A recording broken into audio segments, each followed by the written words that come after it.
Ladies? No lady.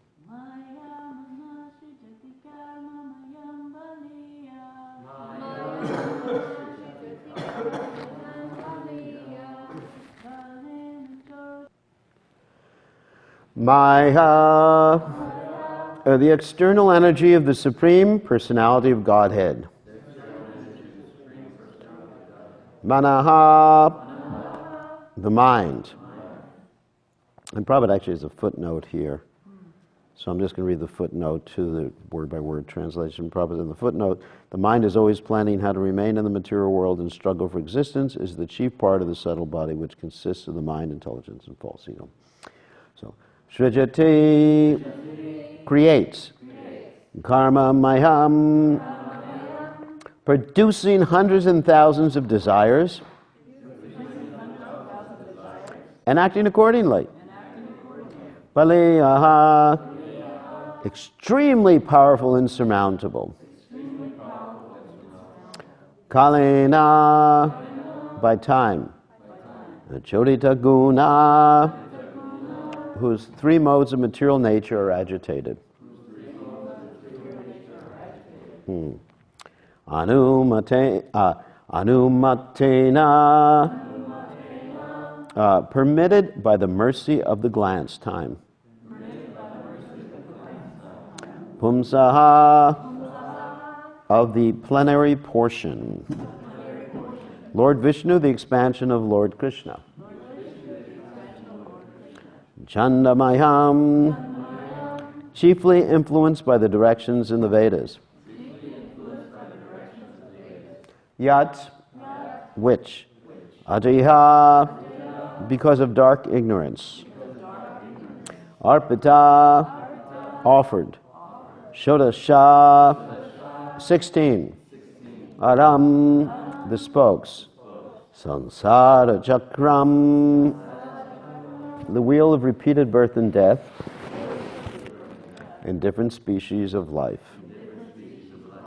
Aja, O unborn Lord.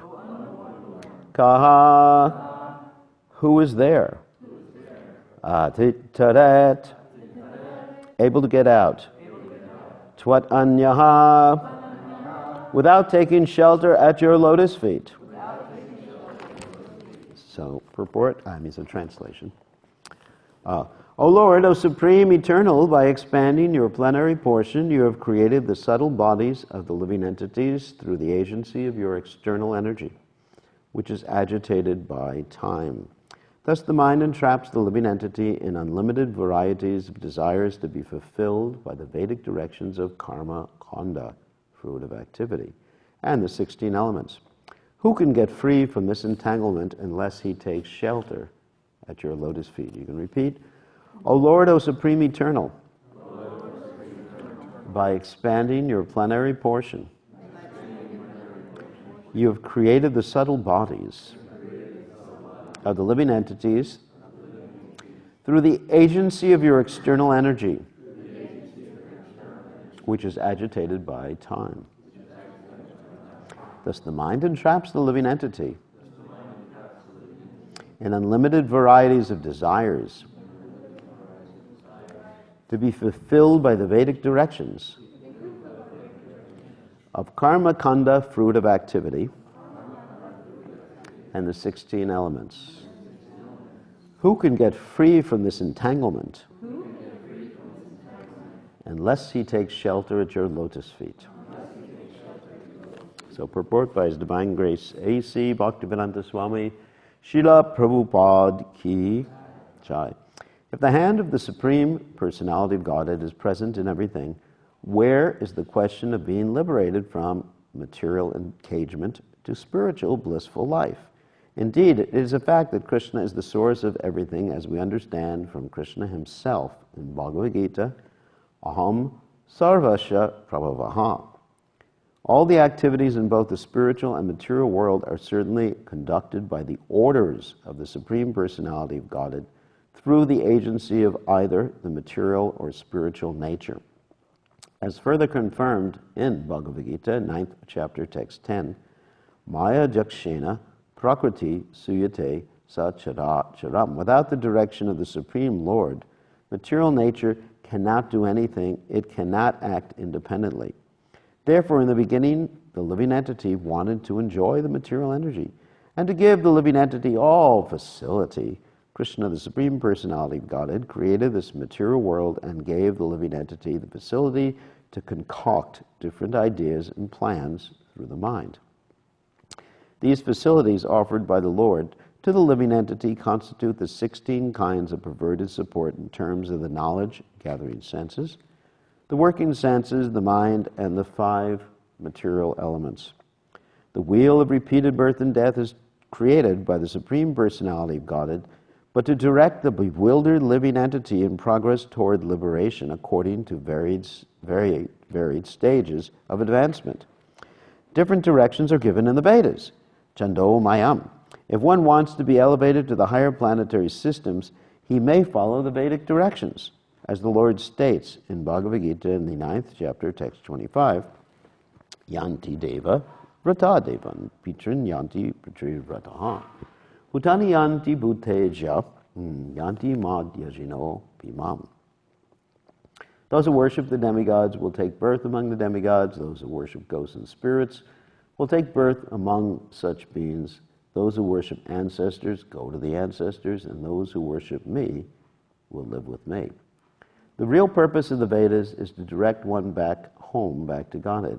But the living entity, not knowing the real goal of his life, wants to go sometimes here and sometimes there, and do sometimes this and sometimes that. In this way, he wanders throughout the entire universe, imprisoned in various species, and thus engaging in various activities, for which he must suffer the reactions. Sri Chaitanya Mahaprabhu therefore says, Brahmanda Brahmate Konna Bhagwan Jeev Guru Krishna Prasade Poi Bhakti Lata Bij. It's from the Chaitanya Charitamrita, Madhya Lila, 19th chapter, text 151. The fallen conditioned living entity, trapped by the external energy, loiters in the material world. But if by good fortune he meets a bona fide spiritual representative of the Lord who gives him the seed of devotional service, and if he takes advantage of such a guru or representative of God, he receives the Bhakti Lata Bij, the seed of devotional service. If he properly cultivates Krishna consciousness, he is then gradually elevated to the spiritual world. The ultimate conclusion is that one must surrender to the principles of Bhakti Yoga, for then one will gradually attain liberation. No other method of liberation from the material struggle is at all possible. So, Maya manasrijati karmam mayam balika kalena chodita gunanu matena pumsa chando mayam yadayat ajayarpita sodasharam samsara chakram achakotitaret vadhanyaha. So, Om Gana Chimadanda Shah Gananjana Shilakaya Chakshur Unmilitam Yena Tasmai Shi Gurave Namaha. So the operative phrase in this particular verse is Twad Anyaha, actually the last 2 words, which means without taking shelter at Krishna's lotus feet, then no one can get liberated. And there's many verses that verify this within the Gita. Like Krishna says, Mama Maya Durachaya. This is my Maya, and it's very difficult to overcome. Daiviyeshu Gunamayi, Mama Maya Durachaya. And Mama Eva Ye Prapajante. So one surrenders to me, he could easily overcome it. So there's different methodologies that people try to apply to overcome the influences of the material energy. And there's karma and jnana, basically. They can be classified in those two different categories. And karma means basically either the karma mimamsa stuff or acting in a certain way in this material world, and jnana means, in this particular context, desiring liberation through the process of the acquisition of knowledge. So these are two stumbling blocks, like two witches sometimes are described, that not that one should give up activities, not that one shouldn't act properly, and not that one shouldn't have knowledge, but if one thinks that those things will liberate one, even to the point of utilizing this Sankhya philosophy, which is hinted at by Krishna in the purport. Sankhya, of course, means counting. The word Sankhya means to count, and it refers to the counting of the material elements, 24, 25 elements, earth, water, fire, air, ether, mind, intelligence, false ego, the active senses, the perceptive senses, and this is what we're talking about, the 16 elements. So even if you understand these things, you're not going to become liberated. Although understanding these elements can be a stepping stone to the point of actual surrendering to Krishna. Just like we find in the 11th canto of Srimad Bhagavatam, which I'm going to actually be giving a class on this evening, in the discussion between Krishna and Uddhava, and the whole story of the Avadhuta Brahman and the different gurus he has. That's the topic of tonight's class, which was published in a book called Enlightenment by the Natural Path, which Rita Dadamarish published many, many years ago. Very nice book.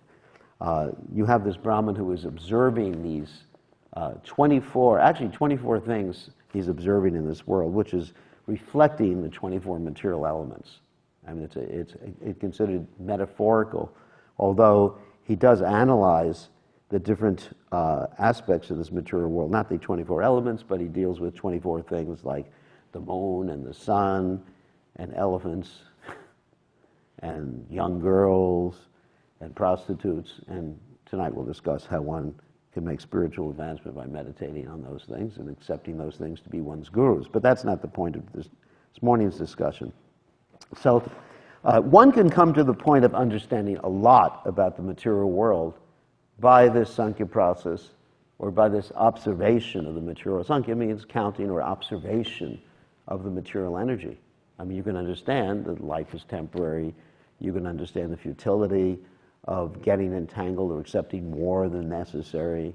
You can understand the futility of getting attached. I mean, all these things can be understood by observation, but you can't get liberated in that way. The only method of liberation, of course, is described very nicely in this discussion between Jadabharata and King Rahugana. Of course, Jadabharata is the third birth of Bharat Maharaj. The second birth was a deer. Third birth was as Jada or Jadabharata, which means he acted like a stone or like a dumb person. That's called Avadhuta. Actually, I was listening to a class of Prabhupada this morning when Prabhupada was saying that a Paramahamsa, like Avadhuta, he doesn't even have to have the signs of a Vaishnava on him, but he doesn't preach. A Paramahamsa may not. It's interesting, I was just contemplating what Prabhupada was talking about, but he said a Paramahamsa can do without tilak, without neck beads. I'm not saying, you give all those things up and you become a Paramahamsa. That's not logical. But a Paramahamsa may not have any of the external signs of a Vaishnava. However, when he doesn't have any of the external signs of the Vaishnava, he doesn't preach either. So one can't say, I'm preaching and I'm also a Paramahamsa. It doesn't work like that. Because to preach Krishna consciousness, one has to come to the platform. Even if he's Paramahamsa, one has to step down to the, at least external, it's not that he loses his status as pure devotee, but external platform of Madhyamadikari. And then as a Madhyamadikari, what does he have to do? Be very strict in the Vaidhi process. Just like you see, of course, Chaitanya Mahaprabhu, but let's take another example. Let's take the example of Haridas Thakur. Haridas Thakur was definitely a Paramahamsa. No question about it. Does anyone have any doubt in that? Does anyone think, he was just a Kanishta or Madhyamadikari? No. But he showed extreme strictness in his chanting of 3 lakhs of names a day. For those of you who don't understand what 3 lakhs is, it's roughly 3 times 64, a little less. A lakh is 100,000. So he was chanting so strict that at the end of his pastimes, he was fasting and lamenting because he couldn't finish his number of rounds every day. And Lord Chaitanya Mahaprabhu said, all right, you already did your preaching. In other words, step back to the Paramahamsa exhibition right now. You've already accomplished your preaching. Your mission has already been accomplished. So, don't worry about the rounds, What is your desire? And he said, my desire is to see your lotus feet as I'm leaving this material world. Okay, next day, Hare Krishna, back to home, back to God. But while he was preaching, and he was preaching, his example was preaching, then he showed very strict adherence to the rules and regulations and chanting his rounds every day. And also, what to speak of the other 6 Goswamis, or not other 6, but what to speak of the 6 Goswamis of Vrindavan, it's described that their performance of sadhana was like lines in a stone. In other words, they were definitely Paramahamsas, yet they came down for our sake to help us to the Majjhima level. So, just like yesterday, I got one criticism of ISKCON from someone. People like to criticize ISKCON, and they say that the problem with ISKCON is you're strict in the regulative principles and the 16 rounds. Well, Rupa Goswami, is a problem with Rupa Goswami you have, Prabhu? You have a problem with Sanatana Goswami? You have a problem with Haridas Thakur? Shankya Purva Nama Gana, not DB. That's the 6 Goswamis of Vrindavan, Srinivasacharya's poem, Vande Rupa Sanatana Varagu Yago. Sankhya, we talk about counting. Sankhya. Sankhya means counting, or the Sankhya philosophy. Sankhya Purva Nama. They counted the number of rounds they did. They practically counted the number of obeisances they offered to Vaishnavas every day, isn't it? So many Vaishnavas they would, it's described about, they would offer obeisance to 100 or 1,000 Vaishnavas a day. It's not said that they did Dandavat Parikrama around Govardhan. That's something that's new. But they counted these things. Prabhupada counted these things. Prabhupada chanted 16 rounds. Of course, the spiritual master said that if one is back in the temple and not doing any preaching or service, then 64 rounds people should chant. But Prabhupada chanted 16 rounds every day. Hare Krishna. So, people say, well, the problem with ISKCON is you're not on the Paramahamsa platform. Well, guess what? The Paramahamsas didn't act on that platform when they were preaching. So cool it, Prabhu. So anyway, so people make these criticisms of ISKCON, and then also another criticism, of course, is that you're not teaching like the higher truths. And actually, that's not true either. Prabhupada did present the higher truth. You know, they have this whole philosophy that if Prabhupada was here for a longer period of time, he would have taught us all how to be gopis. I mean, I'm paraphrasing it. You know, but actually everything is there in Prabhupada's books. But if we look at Lord Chaitanya's example, Lord Chaitanya Mahaprabhu only preached about the intimate things, you know, the esoteric topics, to 3.5 of his associates. You know, he didn't go out in public. Because what the problem with going out in public and preaching about these things is the people who are not qualified, practically speaking, you know, people who are Kanishta Adhikaris will actually think that they're on a higher level. You know, all right, you know, just like I gave the example the other day, when I first joined the movement, I thought I was a coward boy because I happened to read Prabhupada's Krishna book before I read the Gita. I mean, the first book I read of Prabhupada's was the Krishna book. And I read about Krishna and the coward boys and stealing butter, and I thought that would be cool. You know, that's what I want to do when I grow up. Yeah, I want to be coward boy. And so, you know, I was a sahaja. You know, I have to admit, I was a sahaja. I thought I was a coward boy. And all the other brahmacharis, we were all just like coward boys. It was just a question of a few days before we went back to Godhead and got to play with Krishna eternally. And then I discovered it's just a question of a few years, or many years. And then, you know, until I can even understand I'm not the body, you know, what to speak of understanding what my spiritual body is. So, anyway, so there's a process of devotional service by which one can get liberated. And it's not by jnana. It's not that you achieve more and more knowledge, you know. Hey, we know more than you guys. Therefore, we're closer to Krishna. I mean, just like there's that other example Prabhupada gave, and Lord Chaitanya gave, about the devotee who was so dedicated to the order of his spiritual master to read the Bhagavad Gita daily in spite of being illiterate, that he simply picked it up and read it. I mean, how much jnana did he have? But he followed the order of his spiritual master. And because he followed the order of his spiritual master, Krishna revealed the Dami Buddhi Yogam Tam. Yena Mamupayanti Te. People haven't learned that verse. Tesham Satata Yuktanam. I mean, Hare Krishna, you know, you think you're a gopi, but you don't know Tesham Satata Yuktanam. Vajatam Pratipurvakam. The Dami Buddhi Yogam Tam. Yena Mamupayanti Te. You all know that verse? To those who are devoted to me and worship me with love, I give them the understanding. I dwelling in their hearts. The Dami Buddhi Yogam. Buddhi Yogam means, Buddhi means intelligence. Yogam, you know, intelligent yoga.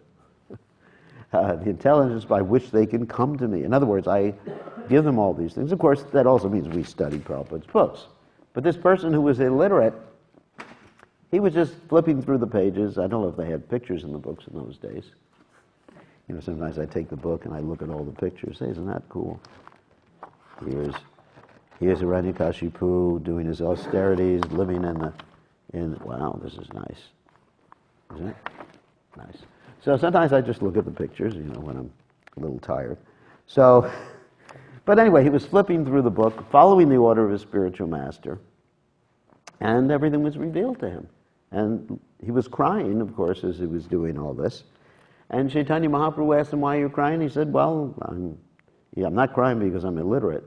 I'm crying because I'm realizing how wonderful it is that the Supreme Personality of Godhead has become the chariot driver, the servant of his devotee. I mean, that's pretty amazing if you think about that. God becomes your chauffeur. You know, it would be pretty interesting, you know, I'm going to a program and they say, who's this driver? Oh, that's Krishna driving my Prius. You know, it's a guy with a peacock feather, you know. Blue skin, you know. You know, no other religion can conceive of such a thing, you know. that God becomes your driver of your chariot. So, I mean, and so in other words, he was able to realize all this simply by following the order of this. And of course, I did mention, and I didn't even quote this verse yet, which I wanted to quote. This verse, the discussion between King Rahugana and Jadabharata. Rahugana tat tapasa niyati nachejiyad nirva panad grahadva nachanda sanaiva jalagni suryar bana mahatpada rajobhishekam. And this is the description of how one becomes Krishna conscious, or how one cannot become Krishna conscious by any other process other than taking shelter at the lotus feet of a great devotee. And of course, this verse says, Rahugana tat tapasa niyati, my dear King Rahugana, you cannot become Krishna conscious by executing austerity, nor by taking yati means sannyas, nor by putting yourself in fire in the middle of the summer. Sometimes yogis do that. Or by putting yourself in ice cubes in the middle of the winter. They do that in Finland. Isn't it? They go into then they go in the sauna. I was in Finland, and we went into the ice, swimming in the ice, and when I couldn't feel my body anymore, we jumped into the sauna. And it didn't help me become Krishna conscious. I mean, it almost helped me leave my body, but it didn't help me become Krishna conscious. I mean, the heart was really, frankly, popping out of the chest. So, tapasa nayati chandasa naiva jalagni surya, putting yourself in the sun. Only mahabhishekam, chandasa naiva jalagni surya, vana mahatpada rajobhishekam, without taking shelter of the lotus feet, the dust of the lotus feet of the pure devotee, no one can become Krishna conscious. I mean, there's so many statements to that effect. In the Mahabharata, of course, you have Tarko, Padishta, Shrutinanda, Vida, that one cannot understand things by logic or studying the Vedic literatures. And also, there's Veda Shudurlabha, Madurlabha, Matma Bhakto, Govinda Mani Purusham, Tamaham Bhajami. I mean, I could throw so many quotes at. Only by Mahajanayena Gatasa Panta. Mahajanayena Gatasa Panta basically means following the path chalked out by the Mahajanas. Not imitating the Mahajanas. I mean, for example, Prabhupada, what was his path? His path was taking the order of his spiritual master as his very life and soul. I mean, that was Prabhupada's path. I mean, also, chanting and doing everything with body, like that. And then, and you see the perfection. Of course, Prabhupada is always perfect, but the example was there. The perfection was exhibited. I mean, Prabhupada got everything. Not only pure Krishna consciousness, but everything was given to Srila Prabhupada by following the order of his spiritual master. So anyway, as Prabhupada says at the end of this purport here, that the ultimate conclusion is that one must surrender to the principles of Bhakti Yoga. And principle means Ado Guru Pada Ashraya, surrender to spiritual master. That's the Ado in the beginning. And then there's the Vaidhi Bhakti process. Vaidhi Bhakti, and of course there's sadhana, there's Raganuga Bhakti, which comes later. But even according to the principles of Bhakti Yoga, that even if one reaches the higher stages, as long as one's preaching, as we mentioned in the beginning, one will act in terms of very strict Vaidhi sadhana. Very, very important. So the criticisms that people make of, ISKCON, that we're very strict in Vaidhi sadhana, very strict in the regulated principles, are completely against the example and the precepts of Bhakti Yoga. And then ultimately, by following this externally, of course, there has to be a lot of internal things going on too, which means we're doing it out of love. It's a process of love, not that we're serving simply by force, but there has to be loving exchanges, Vaishnava etiquette and all those other things that go along with this. And then Prabhupada said gradually we'll attain liberation. And for us, liberation means pure devotional service anyway. No other method of liberation from the material struggle is at all possible. So any questions or comments about any of these points? Questions, comments, arguments? Does anyone want to be an avadhuta? Prabhupada did say, I mean, I was listening to this class, and Prabhupada said that, you know, avadhutas, but avadhutas cannot preach. So if you want to preach, you have to act like the Goswamis of Vrindavan. They're very strict. 16 rounds, following the 4 regular principles. If you don't want to preach, sure. Be an avadhuta, you know. I mean, there's examples of great pure avadhutas who even smoke marijuana. As Vamsi Das Babaji. You've heard of that before? Or tobacco or something like that, you know. So, of course, you know, so if you're on that platform, you got my blessings. But don't preach. You know, just go under Govardhan Hill and keep chanting, you know, but don't preach. But if you want to preach, then there's a method of doing it. And I don't think any of us are on that platform. You know, the order is spiritual. Anyway, so any other questions? Or any questions? Those who criticize this kind of all principles, then what is their alternative or solution? What we should do then? Well, their solution is, you know, some of them is cultivate knowledge, you know. That, you know, they criticize ISKCON for not having enough knowledge, which is a bunch of nonsense. If they read the Chaitanya Charitamrita, I mean, there's so much there that, you know, I can't even begin to understand it, some of the stuff, some of that stuff. So they may have, you know, acquiring knowledge, but basically people want to feel that they're better than other people. You know, we got the best group and everything like that. And I'm not saying that we should go around thinking we got the best group, but we have something that's perfect. We have something that's perfect. We don't need to put down anyone else. You know, if you have the best thing, you know, why do you? If you have an IBM PC, why do you have to put down Apple? Anyway, so anyway, so if you have the best thing, anyway, I'm not going to give any other examples of it. Then why do you have to put someone else down? Just enjoy. Set a